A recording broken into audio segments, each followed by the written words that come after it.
우리가 잘 알고 있듯이 요게벳은 모세의 어머니입니다. 특별히 우리가 요게벳을 살펴보면서 우선 모세의 부모를 간단하게 성경에 기록한 대로 찾아보려고 합니다. 우선 모세의 아버지는 아므람이라는 이름을 갖습니다. 아므람. 그 아므람이라는 이름이 민수기 26장 57절, 58절 두 절에 기록됩니다. 한번 함께 민수기 26장 57절, 58절을 읽겠습니다. 레위인으로 계수된 자들의 종족들은 이러하니 게르손에게서 난 게르손 종족과 고핫에게서 난 고핫 종족과 무라리에게서 난 무라리 종족이며 레위 종족들은 이러하니 림니 종족과 헤브론 종족과 말리 종족과 무시 종족과 고라 종족이라. 고핫은 아브람을 낳았으며 아브라함이 아니라 아므람입니다. 제가 벌써 30여 년 전에 신대원에 입학을 할 때 면접을 했습니다. 그때 세 분의 교수님이 계셨는데 구약학을 가르치시는 한 교수님이 그런 질문을 제게 했습니다. 성경 잘 시험 봤느냐? 그렇게 물었습니다. 그때 성경은 신약, 구약 그렇게 봤습니다. 시험 다 끝난 다음에 곧바로 면접이 있었거든요. 근데 구약 교수님이시니까 그 성경에 관해서 물어보더라고요. 그런데 그래서 뭐 그렇게 뭐 못 본 건 아닌 것 같아서 그냥 그럭저럭 봤다고 말씀을 드렸더니 모세의 아버지 이름이 누구냐고 묻더라고요. 근데 저는 그때 모세의 아버지 이름을 몰랐습니다. 나중에 알게 됐는데 모세의 아버지 이름은 아므람입니다. 아므람은 레위의 손자입니다. 특별히 그 아므람의 뜻은 고귀한 백성이라는 뜻입니다. 우리가 알고 있듯이 그 사람의 이름은 그 삶을 반영하는 경우가 많습니다. 물론 다른 삶을 살기도 하지만 부모 입장에서는 그 자식이 그렇게 살기를 바라면서 이름을 질 때가 많죠. 아므람, 고귀한 백성이라는 뜻인데 아므람은 비록 애굽의 종 노릇을 하면서 살았겠지만 그러나 그의 이름처럼 하나님의 언약을 받은 고귀한 백성으로서의 존귀함을 잃지 않고 살기 위해 애썼을 것 같습니다. 어쨌든 그 고귀한 백성이라는 이름을 갖는 아므람은 모세의 아버지고 레위의 손자입니다. 모세의 어머니는 앞서 언급한 것처럼 요게벳입니다. 요게벳은 레위의 딸입니다. 민수기 26장 59절 상반절은 기록합니다. 아브람의 처의 이름은 요게벳이니 레위의 딸이요 애굽에서 레위에게서 난 자라고 기록합니다. 앞서 우리가 읽었지만 민수기 26장 57절 58절 그 내용에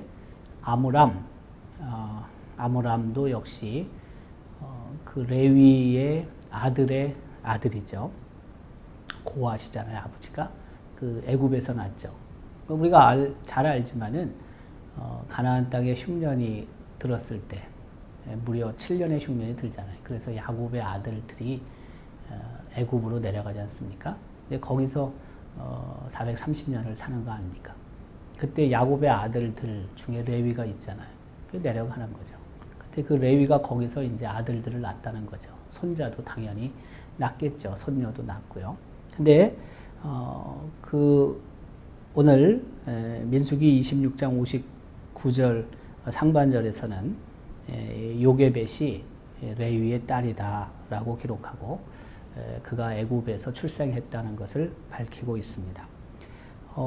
그 레위인의 언약이라는 위경이 있는데요. 위경이라는 것은 가짜 성경입니다. 물론 그 안에 있는 내용이 100% 다 가짜는 아닐 수도 있지만 그러나 그 전반적으로 그 기록된 내용 자체가 진정성이 없는 거죠. 신뢰성이 없죠. 그래도 그 신뢰성이 없긴 하지만 그 내용들이 그 여러 사건들이나 뭐 이런저런 내용들을 이해하는데 도움을 좀 주긴 합니다. 물론 그것을 우리가 신뢰할 수는 없지만, 그런데 그 레위인의 언약이라는 위경에는 레위가 64세 때 요게벳을 출생했다는 것으로 그렇게 기록됩니다. 어쨌든 요게벳은 레위의 딸이었습니다. 또한 미드라시에는 요게벳을 역대상의 여후디야로 간주하는 거죠. 그 역대상 4장 18절 기록인데요. 한번 읽어볼까요? 이는 메렛의 아내로 맞은 바로의 딸 비디아의 아들들이며 또 그의 아내 여후디야는 그들의 조상 예렛과 소고의 조상 헤벨과 사노아의 조상 여구디엘을 낳았다고 기록하죠. 저 앞에 중간쯤에 밑줄 친 그의 아내 여후디야. 그 여후디야를 요게벳으로 그 미드라시는 생각하는 거죠.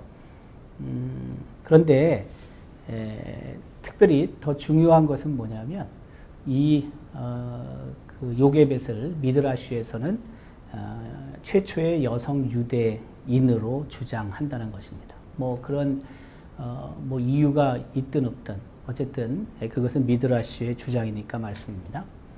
요게벳의 의미는 여호와의 영광이라는 뜻입니다. 아므람, 고귀한 백성의 의미를 갖는다고 했습니다. 근데 요게벳은 여호와의 영광이라는 의미고, 그래서 아마 요게벳은 비록 바로 왕을 신으로 섬기는 사단의 문화 속에 살고 있긴 했지만, 그러나 하나님께 영광을 돌리는 경건한 삶을 살기 위해서 애를 쓴 여인으로 생각할 수 있습니다. 그 이후에 요게벳의 삶을 보면, 성경에 기록된 짧지만 요게벳의 삶을 보면은 그녀가 충분히 여호와 하나님의 영광을 위해 산 여인이라는 것을 우리는 알 수도 있습니다. 그런데 이 아므람과 요게벳이 결혼을 해서 부부가 되는 것입니다. 앞서 언급한 것처럼 요게벳은 레위의 딸입니다. 아므람은 레위의 손자입니다. 따라서 요게벳은 아므람의 고모입니다. 출애굽기 2장 10절에는 이렇게 기록하죠. 한번 읽어볼까요? 레위 가족 중 한 사람이 가서 레위 여자에게 장가들어. 그 레위 가족 중 한 사람은 아므람을 말하고 레위 여자는 요게벳을 말합니다. 출애굽기 6장 20절은 좀 더 그 이름을 명확하게 분명하게 기록하고 있습니다. 한번 읽어볼까요? 아므람은 그들의 아버지의 누이 요게벳을 아내로 맞이하였고, 그렇죠? 그 촌수가 분명하게 나타나고 있죠. 그 민수기 26장 59절 상반절 아까 읽었는데요. 거기에는 아브라함의 처의 이름이 요게벳이다라고 기록합니다. 따라서 그 출애굽기 2장이나 6장이나 민수기 26장 기록으로 봤을 때 요게벳 그리고 아므람은 부인이라는 것을 우리는 알 수가 있습니다. 참 그 어떻게 고모랑 조카가 결혼할 것인가에 대해서 우리는 많은 또 생각을 합니다. 잘은 모르지만 두 사람이 그 극진한 사랑에 빠졌었는지도 모릅니다. 그럼에도 불구하고 어떻게 고모와 조카가 결혼할 수 있을까요? 아마 그 연구자들에 따르면 당시 레위인들이 순혈주의를 강조했기 때문에 그 서로 친족 간의 결혼이 이루어지지 않았을까 생각을 하고요. 또 아직 그 성결법이 제정되기 이전이기 때문에 모세가 시내산에서 율법을 받게 되고 그런 전이기 때문에 이런 부분들이 그래도 통용되지 않았을까라고 학자들 중에 생각하는 사람이 있습니다. 하지만 아무리 율법 이전의 일이라 할지라도 참 이런 그 상황들을 보면서 우리가 생각하는 게 있습니다. 그것은 다른 것이 아니라 성경에 기록된 위대한 인물이라 하더라도 그 인간적으로 볼 때는 저렇게 정말 특별한 인물이 아닌 사람들이 적지 않다는 것입니다. 그 모세가 그 아므람과 요셉의 사이에서 태어나지 않습니까? 모세가 우리는 위대하다고 생각하는데 틀린 얘기는 아닙니다. 모세도 위대합니다. 그렇지만 사실은 그와 함께 하신 하나님께서 위대하시기 때문에 모세도 덩달아 위대해졌다는 것을 기억해야 한다는 것입니다. 성경에 기록된 수많은 사람들, 물론 똑똑하고 그리고 능력이 있는 사람들도 당연히 있겠지만 그러나 대다수는 그렇게 주목을 받지 못한 사람들이죠. 그러나 위대하신 하나님께서 그들을 위대하게 만드셨다는 것을 아브라함과 그리고 요셉의 쌀에서 태어난 모세를 통해서 우리는 다시 한번 확인할 수 있습니다. 그 모세의 부모는 우리가 이렇게 다시 한번 봤고요. 그리고 모세의 형제를 성경은 또 기록합니다. 모세가 출생을 하는데 그 출생하는 내용 속에는 모세의 형제를 언급하고 있습니다. 출애굽기 6장 20절 읽겠습니다. 아므람은 그들의 아버지의 누이 요게벳을 아내로 맞이하였고 그는 아론과 모세를 낳았으며 아므람의 나이는 137세였으며 라고 기록합니다. 아므람과 요게벳이 결혼했어요. 그리고 아론과 모세를 낳았다고 기록합니다. 이제 저 본문에는 모세 이름이 등장합니다. 사실 위험한 시기에 모세는 출생했습니다. 우리가 잘 알고 있듯이 그 이스라엘 백성이 애굽에서 심한 그 노동, 고역으로 인해 정말 하나님을 향해 하늘을 향해 부르짖지 않으면 안 되는 그런 어려운 상황. 특별히 갓 태어난 남자 아이들이 죽어나가는 그러한 위험한 시기에 모세가 출생합니다. 그때 그 오늘 본문에도 아론, 모세라는 언급을 하고 있지만 그의 누이가 미리암이 또 있지 않습니까? 그래서 전체적으로 보면 아브라함과 요게벳의 차남으로 그리고 막내로 모세는 출생을 하죠. 모세의 형제 중에 미리암의 언급이 있습니다. 민수기 26장 59절 하반절인데요. 한번 읽겠습니다. 그가 아브라함에게서 아론과 모세와 그의 누이 미리암을 낳았고 요게벳이죠. 요게벳이 아므람에게서 아론과 모세와 그의 누이 미리암을 낳은 거죠. 그러니까 모세는 3남매 중에서 막내입니다. 아들로 보면은 차남입니다. 막내가 사실 굉장히 부모님들에게 귀여움을 받지 않습니까? 사랑을 독차지하는 경우들이 있는데요. 아마 그 모세의 아버지 아므람과 어머니 요게벳에게도 사랑을 독차지했을 것이고, 그래서 사내 아이 태어나면 죽이라고 했음에도 불구하고 나의 강에 던지라고 했음에도 불구하고 어머니와 아버지가 그런 위험한 결정을 했을 것으로 생각할 수 있습니다. 저 세 남매 아론 그리고 모세 그리고 미리암은 사실 이스라엘 역사에 있어서 아주 위대한 인물들입니다. 이 위대한 인물들을 키워낸 엄마 요게벳, 위대한 어머니로 기록이 되고 있습니다. 알고 있듯이 미리암은 뛰어난 시인입니다. 성경에도 홍해를 건넌 후에 미리암이 부른 노래 속에 그의 시적인 탁월함을 볼 수 있습니다. 그는 위대한 음악가였습니다. 또한 여선지자였다고 성경은 기록합니다. 알고 있듯이 아론은 최초의 대제사장이었고 대제사장 직분의 첫 번째 사람이 됩니다. 모세는 이스라엘의 지도자로 애굽에서 나올 때 이스라엘 백성을 이끌었던 사람입니다. 모세를 키우고 그리고 모세가 모세에게 한 그 모세의 어머니 요게벳, 그가 아론을 어떻게 키웠는지, 미리암을 어떻게 키웠는지 성경은 기록하고 있지 않습니다. 그렇지만 그 모세의 양육을 통하여 요게벳은 아마 아론도 미리암도 그렇게 키웠을 것이고, 그래서 그를 위대한 어머니로 인정하지 않을 수 없는 것입니다. 우리 기독교 역사 속에는 위대한 어머니들을 많이 배출했습니다. 우리가 알고 있는 초대교회의 교부인 암브로시우스는 기도하는 자식은 결코 망하지 않는다라는 말을 했습니다. 맞습니다. 위대한 어머니로 평가받기 위해선 당연히 기도가 포함되어야 합니다. 위대한 어머니들의 공통점은 기도였다는 사실입니다. 한결같이 그들은 자식들을 위해 기도했습니다. 근데 사실 기도만 한 건 아니고요. 하나님의 말씀, 성경을 가르치는 일에도 어머니들이 열심을 냈죠. 하나님의 말씀, 성경과 기도가 사실은 위대한 자식들을 만들어내는 중요한 매개체였다는 것입니다. 감리교의 창시자는 우리가 알고 있듯이 수잔나 웨슬리입니다. 그는 존 웨슬리, 장로교를 처음 시작한 사람이죠. 또 성경 찬송에 많은 작사를 한 찰스 웨슬리. 그의 자녀들 정말 아주 위대하게 키웠는데요.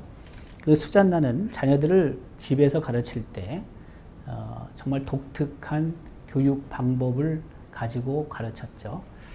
그래서 그의 교육 방법은 후대에도 많이 회자되고 있습니다. 집안에서 형제들끼리 놀 때에도 예의를 갖추며 대화하게 했다는 것입니다. 자녀들에게 늘 성경을 읽어 주었던 거죠.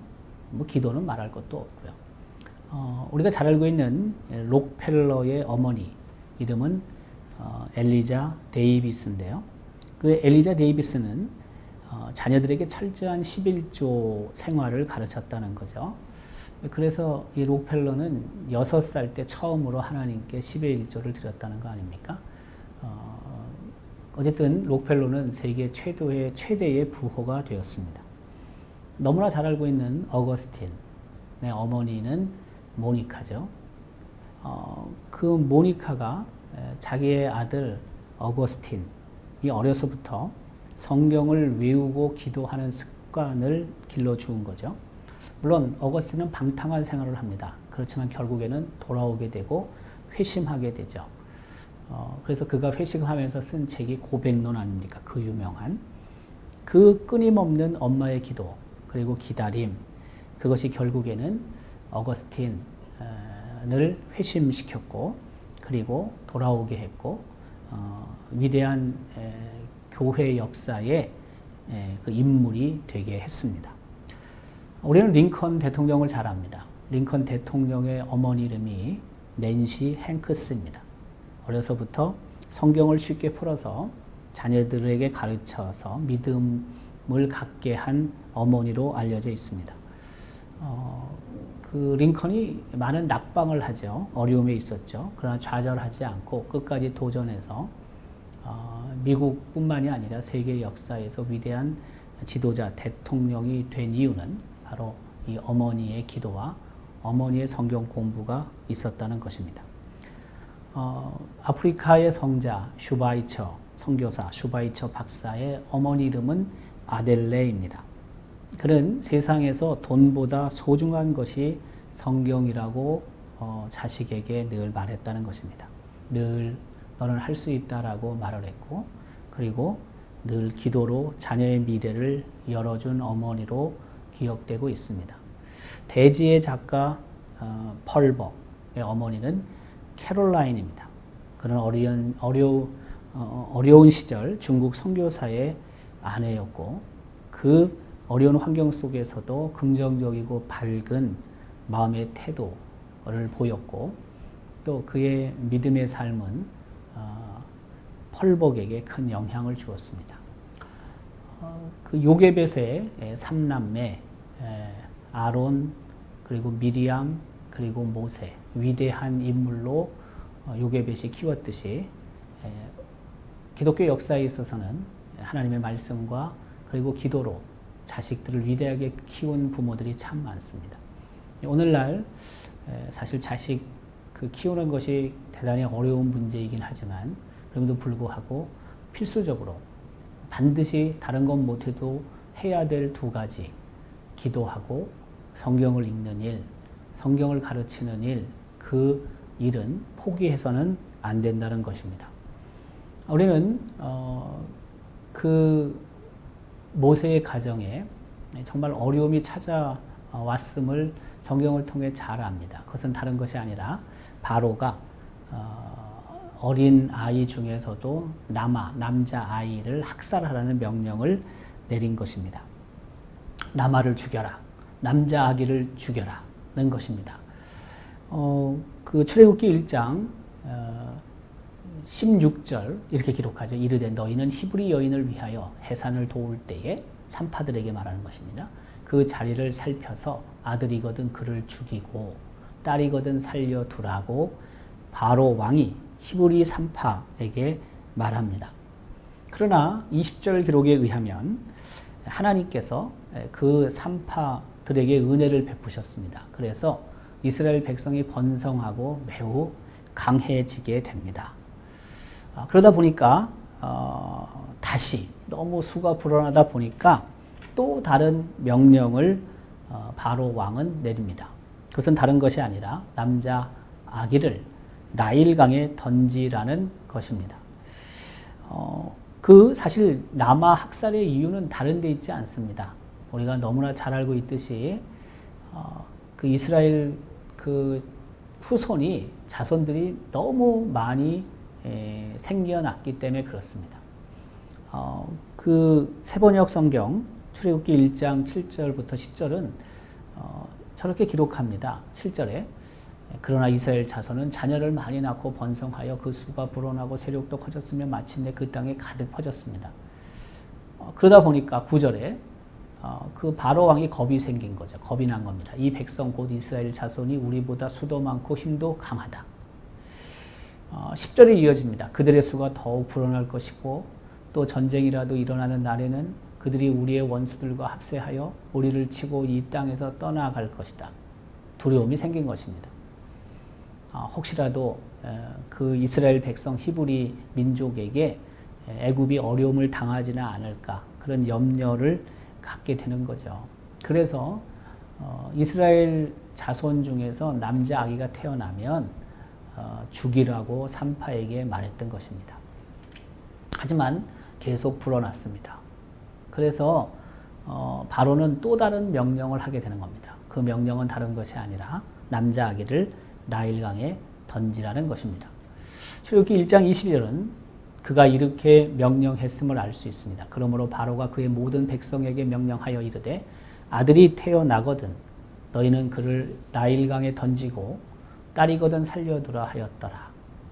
나일강에 던지라는 이유가 무엇일까요? 물론 강에 베이비 핏덩어리들이 던져지면 그냥 익사하겠죠. 그렇지 않습니까?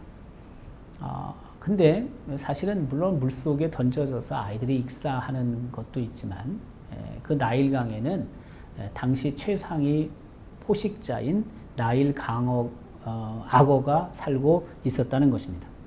작게는 3m, 좀 더 크게는 5m 이상 되는 악어들이 있었다는 것입니다.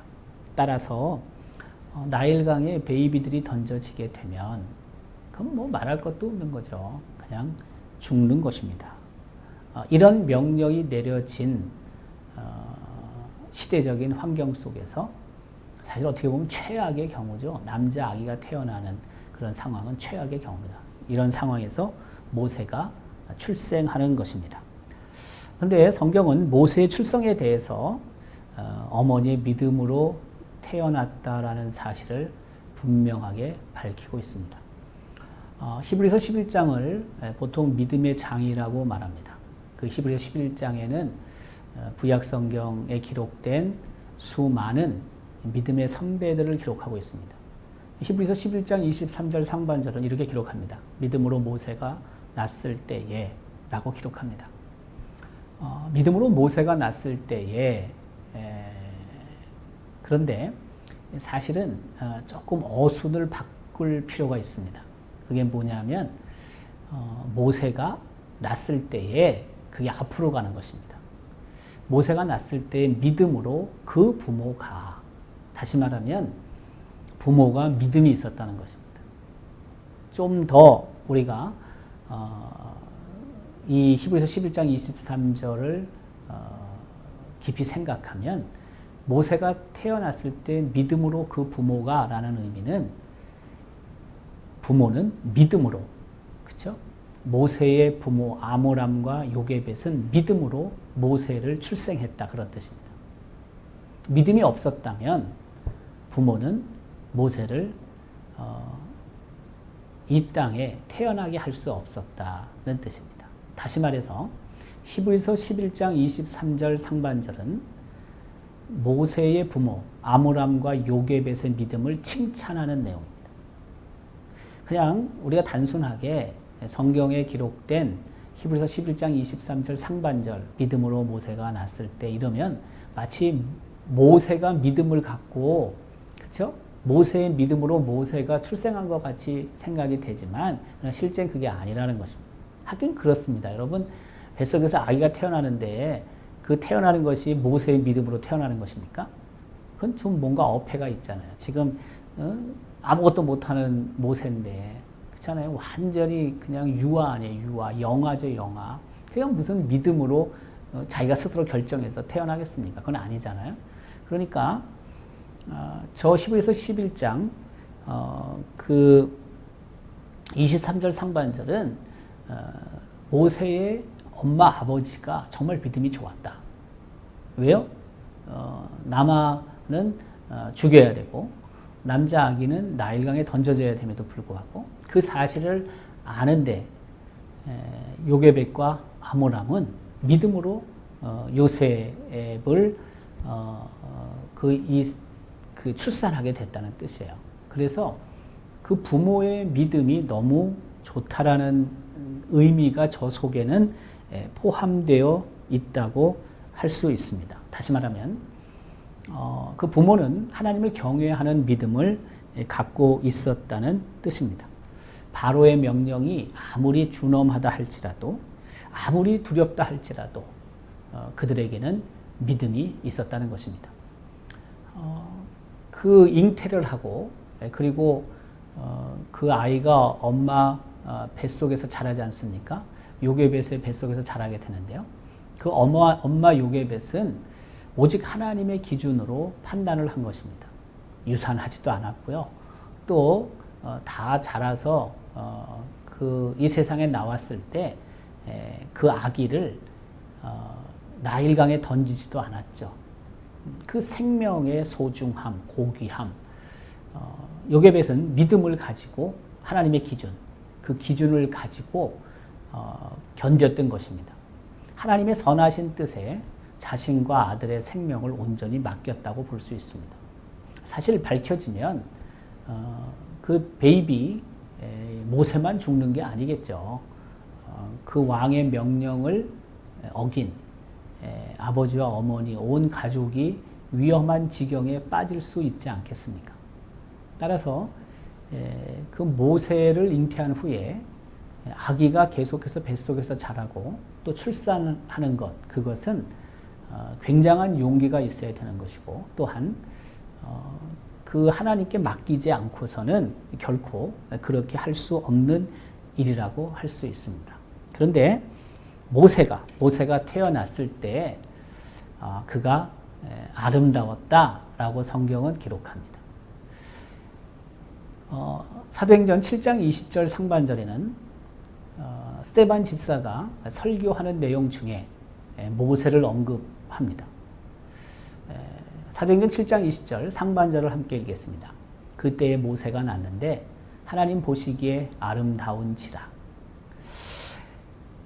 모세는 하나님이 보실 때 아름다웠습니다. 준수하다, 아름답다라는 것은 혹은 영어로는 굿이라고도 할 수가 있습니다. 혹은 굉장히 호감을 주는 겁니다. 호감을. 근데 모세가 출생했을 때, 그쵸? 네. 하나님께서 보실 때 아름답게 생각했습니다. 물론, 출생하는 아기들, 그 사랑스럽지 않은 아이들이 어디 있겠습니까? 또 하나님 보실 때 하나님의 형상으로 이 세상 처음 나오는데 아름답지 않은 아기들이 어디 있겠습니까만은 그러나 특별히 하나님께서는 모세를 아름답게 보셨습니다. 출애굽기 2장 2절에는 그 모세가 잘생겼다라고 기록합니다. 그 여자가 임신하여 아들을 낳으니 그가 잘생긴 것을 보고 모세가 잘생긴 것을 보고 라는 뜻입니다. 무슨 의미입니까?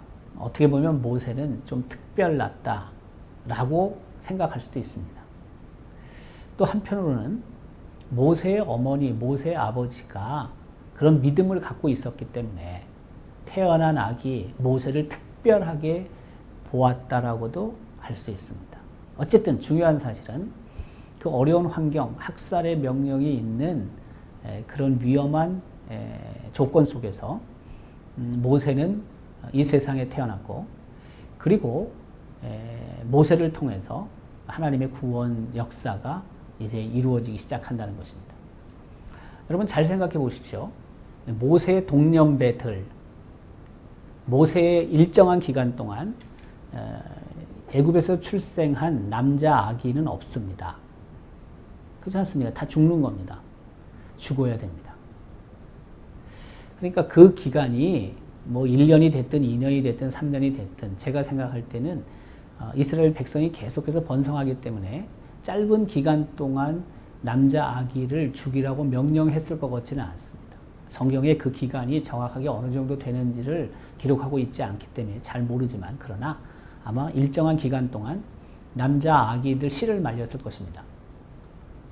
그래서 모세의 동년배들, 모세 위 혹은 모세 아래 여자 아이들은 수없이 있었겠지만 그러나 남자 아기들은 원칙적으로 있으면 안 됩니다. 숨길 수도 없는 거고요. 어차피 커가니까요. 그러니까 그 부모들 입장에서는 정말 가슴이 메워지는 일이긴 하지만은 남자 아기 태어나면 죽였을 것 같습니다. 그래서 모세의 동년배, 동시대의 그 동년배에 있는 남자 히브리 아이들은 없는 거예요. 자라면서도 없는 거예요. 그 세대는 공백으로 남는 겁니다. 예를 들어서 5년 정도 됐다고 치면은요, 5년 정도 됐다고 치면은 모세가 1살, 2살, 3살, 4살, 5살 되잖아요. 학살 명령이 5년 동안 계속됐다면 어떻게 돼요? 5년 동안은 히브리 민족에는 남자 아기를 볼 수 없는 겁니다. 10살쯤 모세가 됐어요. 그러면 그 10살 위아래에 5년을 볼 수 없는 거예요. 어떻게 보면은 모세는 물론 애굽의 궁에서 자라긴 했지만 그런 참 서글픈 안타까운 시대를 산 인물이라고 할 수 있죠. 그렇지만 모세가 그 비밀스럽게 계속해서 5살, 10살, 20살 자란 게 아니에요. 모세는 애굽 아이들, 그 동년배 아이들과 하나님께서 자라게 하신 겁니다. 아기들이 자랄 때, 아이들이 자랄 때, 나이가 들면 성장할 때 그 동년배와 자라야 되잖아요. 성장해야 되지 않습니까? 어울려야 되지 않습니까? 근데 히브리 민족 가운데 있으면, 이스라엘 민족 가운데 있으면 불가능한 거예요. 안 되는 거예요. 없으니까. 거기가 완전히 공황 상태죠. 뻥 뚫려 있는 거죠. 하나도 없는 거죠. 그러나 하나님께서는 애굽에 있는 동년배들과 모세가 성장할 수 있게 하신 겁니다. 그러니까 하나님의 사실 큰 섭리가 그 속에 있다고 할 수 있는 것입니다. 자, 어쨌든 이런 그 모세의 성장을 우리는 볼 수가 있습니다. 요게벳의 노래라는 CCM이 있는데요. 염평한이란 분이 작사 작곡을 했습니다. 그 가사 내용 중에 우리의 마음을 울리는 게 있습니다. 너의 삶의 참주인, 너의 참 부모이신 하나님, 그 손에 너의 삶을 맡긴다. 너의 삶의 참주인, 너를 이끄시는 주 하나님, 그 손에 너의 삶을 맡긴다. 그가 널 구원하시리니 그가 널 이끄시리라. 그가 널 사용하시리니 그가 너를 인도하시리라. 이게 무엇입니까? 더 이상 키울 수 없어서 그 모세의 어머니, 아버지가 그렇죠? 네. 갈대 상자에 진을 바르고 물이 새지 않도록 그다음에 나일강에 띄우면서 아마 저런 심정으로 요게벳이 노래했다면 슬픔의 노래를 하지 않았을까 하는 생각이 듭니다. 너의 삶의 참주인, 너의 참 부모이신 하나님, 그 손에 너의 삶을 맡긴다. 너의 삶의 참주인, 너를 이끄시는 주 하나님, 그 손에 너의 삶을 드린다. 그가 널 구원하시리니 그가 널 이끄시리라. 그가 널 사용하시리니 그가 너를 인도하시리라. 이런 믿음을 가지고 모세는 이제 나일강으로 갈대 속에서 갈대 상자로 만든 속에 그리고 나일강에 띄어지게 되는 것입니다. 그런데 사실 그 이전에 모세는 어머니에 의해서 3개월 동안 성장하게 되지 않습니까? 그 출애굽기 2장 2절부터 6절 사이에는 그 사실을 기록합니다. 2절은 기록하죠. 그 여자가 임신하여 아들을 낳으니 그가 잘생긴 것을 보고 석 달 동안 그를 숨겼으나, 그렇죠? 더 숨길 수 없게 되매, 그렇죠? 그래서 뭐예요? 갈대 상자를 가져다가 역청과 나무 그 진을 칠하고, 그렇죠? 네. 그 다음에 뭐예요? 아기를 거기 담아서 나일 강가 갈대 사이에 이제 그 서가지고 누이가 어떻게 되는지 보는 거 아닙니까? 얼마나 초조했겠습니까? 저는 그 3개월 동안도 어머니 요게벳이 굉장히 초조했을 것이다 라고 생각하고요. 그 다음에 또 그 상자 속에 모세를 놓고 나일강에 띄우면서 과연 어떻게 될까? 저 아이가 정말 그냥 물속으로 들어가는 것은 아닌지 이제 그런 걸 바라보면서 어머니 요게벳이 무척 초조했을 것이라고 생각을 합니다. 두려운 마음. 아마 모세가 태어났을 때 요게벳은 기쁨보다는 그 이후부터 계속 초조한 마음을 가지고 아마 살았을 거라는 생각이 듭니다. 3개월 동안 키울 때, 상자를 만들 때, 갈대 상자에 넣어서 나일강에 띄울 때 아마 불안한 마음이 그에게 있었을 것 같아요. 물론 띄우면서 앞서 연평안이 그 작사 작곡한 요게벳의 노래 안에는 그 모든 것을 하나님께 맡긴다. 하나님이 널 구원하실 것이다. 널 사용하실 것이다. 널 인도하실 것이다. 라는 그런 믿음이 그에게 있긴 했겠지만 그럼에도 불구하고 초조한 마음을 아마 숨길 수는 없었을 것 같습니다. 그러나 어쨌든 그 3개월의 시간 모세는 믿음으로 장성하게 됩니다. 히브리서 11장 23절 24절 상반절에는 그 이후에 모세가 믿음으로 장성했다라고 기록합니다. 한번 읽어볼까요? 믿음으로 모세는 장성하여. 우리가 잘 알고 있듯이 그 나일강에서 애굽의 공주가 그 상자를 발견하고 그리고 모세를 자신의 아들로 인정을 하지 않습니까? 그런데 유모가 필요했고 그 유모 역할을 누가 합니까? 요게벳이 하는 거죠. 그러니까 요게벳이 그 모세가 어느 정도 클 때까지 계속해서 젖을 먹이고 키워서 왕궁으로 보내지 않습니까? 그때 어머니 요게벳이 믿음으로 모세를 키웠다라는 의미가 되고요. 모세는 믿음 안에서 성장했다라는 뜻도 됩니다. 다시 말하면 요게벳의 믿음 그리고 모세의 믿음, 어머니의 믿음 그리고 아들의 믿음 바로 그것이 합력해서 결국에는 이스라엘 백성의 애굽에서 나오는 출애굽의 역사를 이루는 아주 중요한 그런 요인이 됐다라는 것입니다. 어머니 요게벳의 믿음, 그것은 국명을 이길 수 있게 했습니다. 그렇죠? 국명을 어기게 했단 말이에요. 바로의 명령을 어길 수 있게 한 게 바로 요게벳의 믿음이에요. 어머니의 믿음이에요. 뿐만이 아니라 그 왕궁에 살면서도 그 아들인 모세가 이스라엘 백성을 잊지 않을 수 있었던 건 역시 그가 믿음으로 성장했기 때문이라는 것입니다. 비록 불가항력적인 상황에 요게벳이나 그리고 모세가 있긴 했지만 그럼에도 불구하고 그들은 믿음으로 이 어려운 일들을 결국에 다 극복했다는 것입니다. 그렇다면 과연 이와 같은 일들이 어떻게 일어났을까요? 바로 그것은 요게벳이 하나님께서 상을 주시는 분이라는 것을 확실히 믿었기 때문이라고 성경은 기록하고 있는 것입니다. 히브리서 11장 24절 하반절은 모세가 그 공주의 아들이라 칭함 받기를 거절했다라고 기록합니다. 다시 말하면 왕자의 특권을 모세가 포기한 것입니다. 한번 히브리서 11장 24절 하반절 읽어볼까요? 바로의 공주의 아들이라 칭함 받기를 거절하고 라고 기록하는 거죠. 여러분 생각해 보십시오. 왕자의 특권이 얼마나 컸겠습니까? 당시 애굽은 지금으로 말하면 미국과 같은 나라입니다. 그 문명도 굉장히 발달해 있고 그리고 그 풍요로운 나라고요. 주변에 있는 나라들과는 비교가 안 될 정도로 강대국입니다. 그런데 그 강대국의 공주의 아들이죠. 왕자죠. 그런데 그 왕자의 자리를 포기하잖아요. 모세가. 그 왜 그랬을까요? 그것은 그만큼 그 엄마 젖을 먹으면서 엄마가 하는 그 이야기들, 기도 소리를 듣고 믿음 안에서 모세가 성장했기 때문이라는 사실입니다.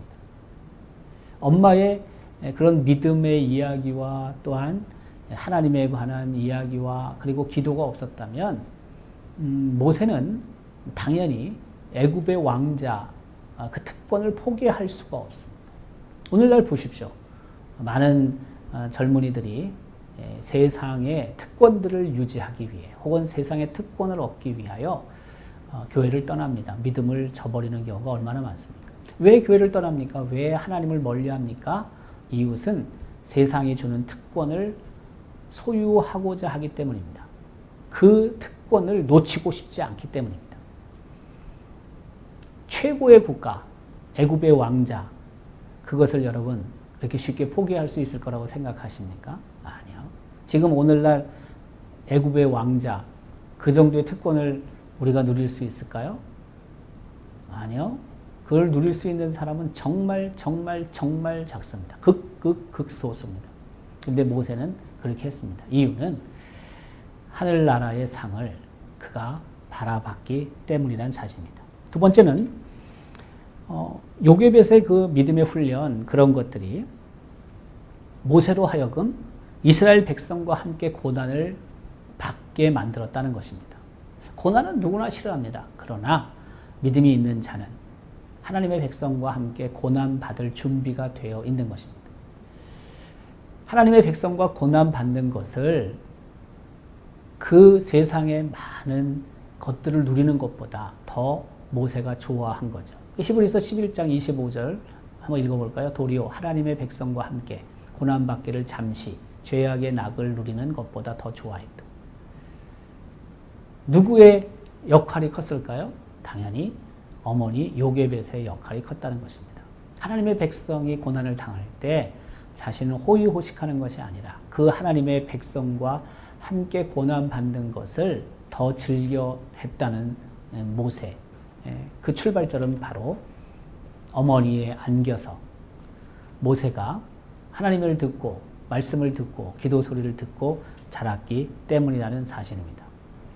이것은 더 나아가서 그리스도를 위하여 받는 수모도 감당할 수 있게 합니다.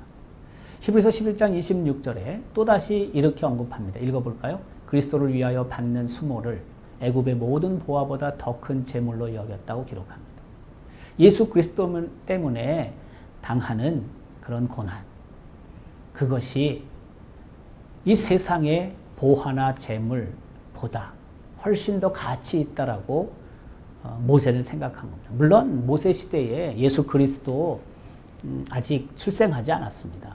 그러나 히브리서 기자는 신약적인 관점에서 그리스도적인 시각에서 모세의 삶을 바라보고 있는 것입니다. 당연합니다. 우리의 삶도 이런 삶을 살기를 하나님이 원하시지 않습니까? 세상에서 누리는 온갖 풍요로움들, 높은 권력들, 명예들, 물론 그것도 하나님의 영광을 위한 일이긴 하지만 때로는 그것에 파묻혀서 하나님을 멀리하고 더 나아가서 하나님의 영광을 가리우는 경우들이 얼마나 많이 있는지 모릅니다. 그런데 하나님께서는 우리에게 그렇게 말씀하시는 겁니다. 모세의 경우를 보라고 말씀하시는 겁니다.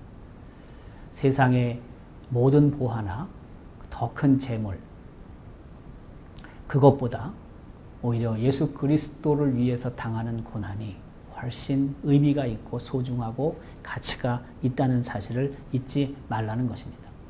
그래서 로마서 8장 17절에서 사도 바울은 말합니다. 자녀이면 또한 후사 곧 하나님의 후사요 그리스도와 함께한 후사니 우리가 그와 함께 영광을 받기 위하여 고난도 함께 받아야 될 것이니라. 하나님과 예수 그리스도와 영광을 누리기 위해서 고난이 필수적이라는 것입니다. 어디서 출발합니까? 역시 어머니 그 요게벳의 품 안에서부터 시작된 거 아니겠습니까? 요게벳의 믿음이 아들 모세에게 그대로 전수되었기 때문에 저렇게 된 것이 아니겠습니까? 예수 그리스도로부터 당하는 수모, 고난, 그것은 오히려 하늘나라에서 큰 상급으로 이어지고 더 나아가서 큰 훈장이 된다는 것을 결코 잊지 말아야 하는 것입니다. 결국에 요게벳은 믿음으로 하나님의 구원 역사에 모세가 동참하게 했습니다. 아니, 자기 스스로도 요게벳도 믿음으로 하나님의 구원 역사에 동참한 여인입니다. 결국에는 히브리 공동체를 세우는 인물이 되었습니다. 이스라엘 신앙 공동체를 세우는 중요한 씨앗과 같은 역할을 요게벳이 했습니다. 왜 요게벳이 없었다면 모세가 없기 때문에 그렇습니다. 그는 믿음의 행동을 했습니다. 목숨을 걸고 모세를 보호했습니다. 배가 불러옴에도 불구하고 요게벳은 모세를 포기하지 않았습니다. 모세가 이 세상에 출생했음에도 불구하고 3개월 동안 숨겨서 키웠습니다. 믿음의 행동이 아니고서는 설명할 수 없습니다. 물론 내 자식이 귀합니다. 그렇지만 그 위에 있는 아론과 미리암도 중요합니다. 남편도 중요합니다. 자신의 생명도 중요합니다.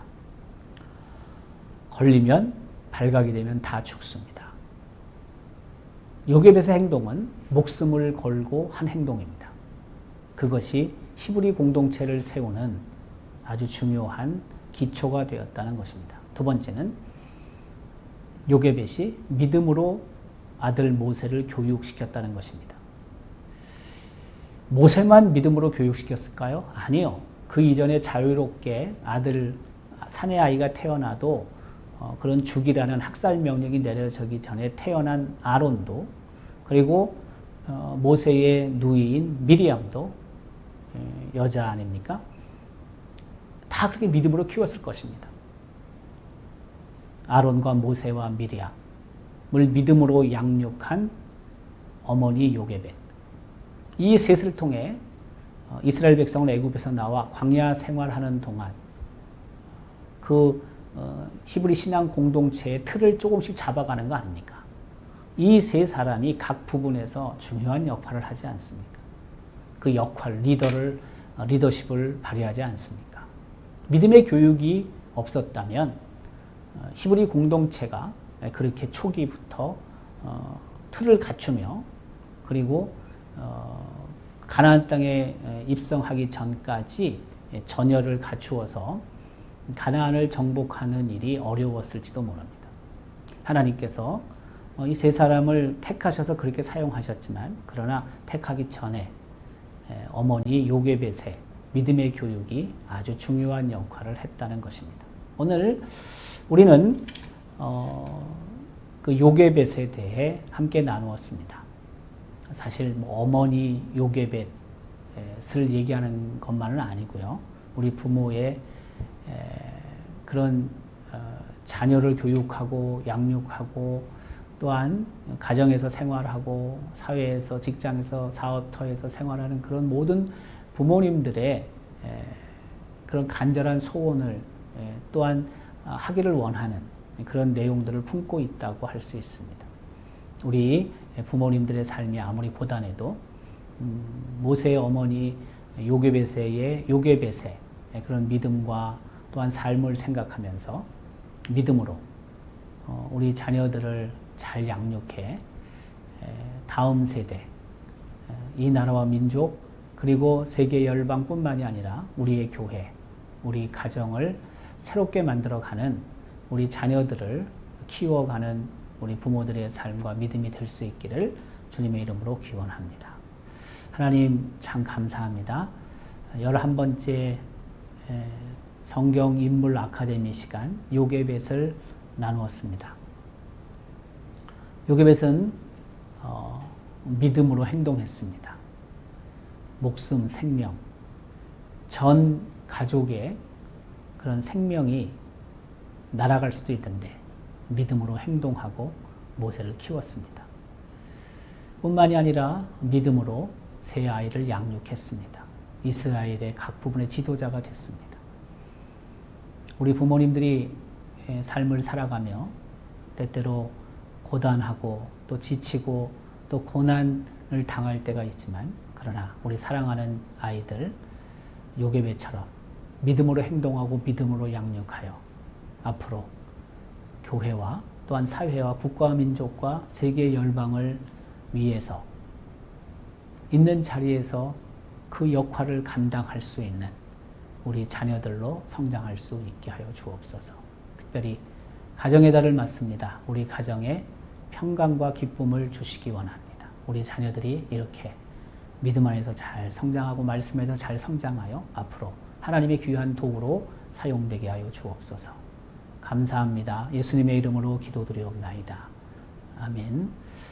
한 주 동안도 이 요게벳을 묵상하며 우리의 가정이 정말 믿음의 가정으로 새롭게 변화되고 또 더 나아가서 하나님의 귀한 도구로 사용될 수 있기를 바랍니다.